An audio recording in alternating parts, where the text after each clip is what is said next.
Autumn letters.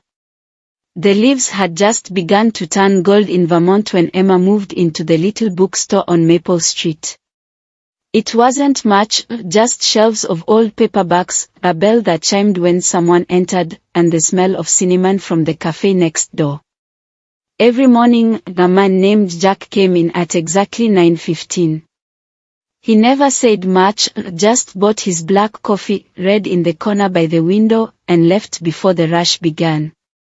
Emma noticed that he always left a folded piece of paper between the pages of the book he'd finished. One day, curiosity won. When Jack left, she opened the book. Inside was a note. To the next reader. Some stories end, but some stay with you. Maybe we'll meet again in another chapter. The next morning, Emma left her own note inside his usual spot. Or maybe this story isn't done yet. Same time tomorrow. That was how it began, letters threaded through novels, conversations written in ink and left between pages. They talked about everything, their favorite poems, old regrets, dreams they never said out loud. Weeks passed before he finally asked, "Would you like to write our next chapter over dinner?"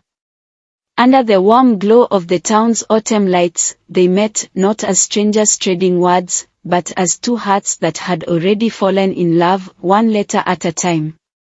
And every year after, when the leaves began to fall, they'd return to the same bookstore and leave a note for someone else to find. Love starts quietly, between words, between pages, between two hearts brave enough to read each oath. The first snow came early that year. Emma was closing the bookstore one evening when the wind swept through Maple Street, carrying with it the scent of pine and the promise of winter. The little bell above the door jingled, and she looked up to see Jack, cheeks pink from the cold snow in his hair, and that familiar, quiet smile. "Thought I'd stop by before you closed," he said, his voice low and warm. "Couldn't live without a new story." Emma laughed. "I think you've started one already." He smiled, the kind of smile that made her forget how to breathe for a second. "Maybe we are both writing it." They spent the evening sorting through a box of donated books by the fire. The hours slipped by in laughter, stories, and the occasional silence that didn't feel empty at all. When the clock struck 9, he hesitated by the door. "Emma," he began softly, "do you believe that people can find the right person, at the wrong time?" She tilted her head, trying to read the look in his eyes. "I think," she said after a pause, "that sometimes the right person makes the time right." He nodded slowly, almost as if her words gave him courage. Then he reached into his coat pocket and placed a small envelope on the counter. "For tomorrow," he whispered. "Don't open it until morning." The next day, she found the letter waiting for her. His handwriting was careful, deliberate. "Emma. You remind me of quiet mornings, warm coffee, sunlight through the blinds, a piece I didn't know I was missing. I've been trying to find the courage to say this. I'm leaving for Boston in 2 weeks. A new job, a new start. But somehow, every road I take seems to lead back to this little bookstore and the woman who made me believe in second chances. I'll come back, if you want me to. Jack." Her heart ached and fluttered all at once. 2 weeks later, he was gone.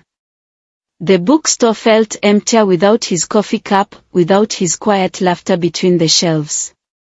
But every morning, she wrote hi. A year had passed since Jack returned to Vermont. The bookstore had changed a little, new shelves, new customers, but for Emma, it still felt like the same story. Only now, she and Jack were part of it together. They moved into a small apartment above the shop, where mornings began with the smell of coffee and the soft rhythm of snow falling outside. Jack had started writing again, short stories inspired by the people who wandered into the bookstore. Emma teased that every heroine sounded suspiciously like her. But one December evening, as the Christmas lights flickered along Maple Street, Jack received a letter that made him go quiet. It was an offer from a publishing house in New York City. His dream. Emma found him sitting by the window, the letter trembling slightly in his hands. "You got it," she said softly. "Jack, that's incredible." He nodded but didn't smile. "It's everything I wanted. But it's 300 miles away." The silence that followed was heavier than either expected. They talked late into the night, words mixing with snow and candlelight. "I don't want to lose what we've built here," Jack said. Emma reached for his hand. "You won't. You can go chase your dream and I'll be right here chasing mine." That winter, Jack left for New York. They promised to write every day. Letters became their lifeline again, his written on coffee-stained paper from city cafes, hers smelling faintly of the bookstore's cinnamon candles. "The city is loud, but sometimes I hear the quiet of Vermont in my head. I miss the sound of your laughter between the shelves. Jack. The shop feels emptier without your coffee mug. But I keep your stories on the front table, they sell out faster than I can restock them." Emma. Months passed. The distance ached, but their words kept them tethered. Then one day in March, as Emma opened the store, she found a box on the counter. No note, just a fresh copy of Jack's new book. She flipped it open, then on the dedicate. "The reason I believe in love that travels miles, months, and maybe lifetimes." Tears blurred her vision. And when she looked up through them, the bell above the door chimed. Jack stood there, snow melting from his coat, a familiar crooked smile on his face. "I realized," he said, walking toward her, "that every story I want to write begins here, with you." She didn't need to say anything. She just reached for him, and as their hands met, she whispered, "Welcome home, author." Outside, the snow kept falling, soft, endless, like pages turning in a story that would never end. Spring came early that year, washing the Vermont hills in green and gold. The bookstore had grown busier than ever, tourists stopped by to buy Jack's novels, and locals came just to see the couple who'd fallen in love through handwritten notes. But behind the laughter and routine, Emma carried a secret. It began with small things, dizziness in the morning, the tiredness that even coffee couldn't cure. She didn't say anything at first, wanting to be sure. Then, one quiet evening, she walked up to Jack as he sat by the window, editing his newest manuscript. She placed a small, wrapped package on his lap. He looked up. "What's this?" "Open it," she said, smiling nervously. Inside was a single baby book, its cover soft blue, with gold lettering that read "Our First Chapter." Jack froze. His eyes darted from the book to her face. "Emma, are you?" She nodded, tears already in her eyes. "Yes." He was silent for a moment, then he laughed, the sound half joy, half disbelief. He pulled her close and whispered against her hair, "I thought I'd written every kind of love story. I was wrong." From that day on, life became a whirlwind of little moments, painting a nursery, late-night talks about baby names, Emma reading aloud while Jack wrote in the corner.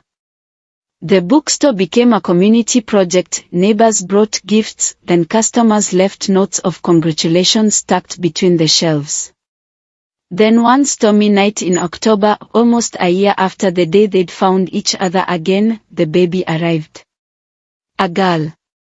Tiny, pink, and impossibly perfect.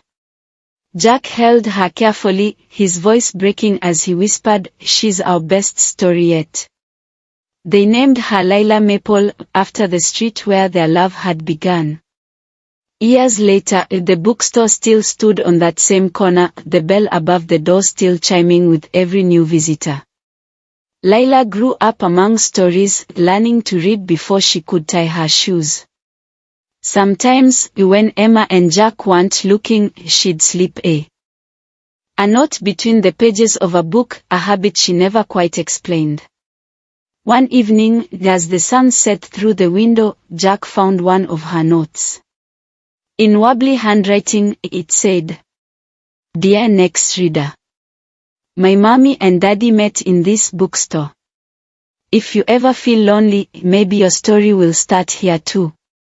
Jack smiled, heart full, as Emma came up beside him.